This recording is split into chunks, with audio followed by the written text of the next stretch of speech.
There was a time in those tin-type days of long-lost America when we pictured ourselves together, families, good friends, one great nation under God and the flag. We were the United States of America. But there was a time when those rusting tintypes in our family albums showed a nation broken in two, ripped apart at the very seams of two flags. So torn apart, we fought each other, fathers against fathers, sons against sons, some as young as 15. And tearful mothers kissed their good little boys goodbye, and they marched off to war to fight for one flag or another, or to die crying. And there was a time, of course, one blue-gray day, a time to honor the graves of our gallant young men and our good little boys who'd given their lives for their flag.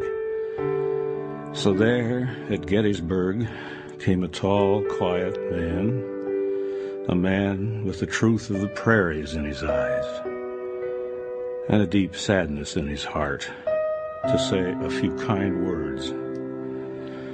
The sound of his voice is forgotten now, lost in time and space, but we will never forget his words. 77 years ago, our fathers brought forth on this continent a new nation conceived in liberty and dedicated to the proposition that all men are created equal.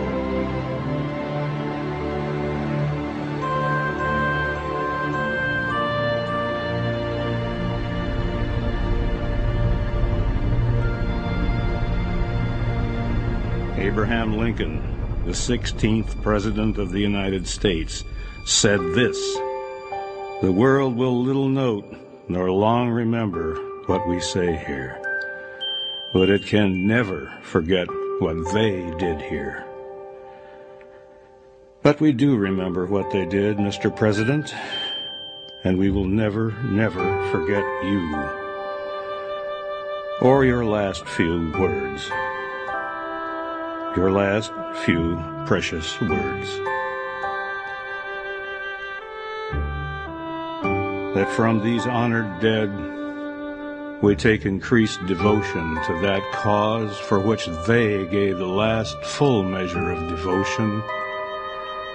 That we here highly resolve that these dead shall not have died in vain, and that this nation under God shall have a new birth of freedom, and this government of the people, by the people, for the people, shall not perish from the earth.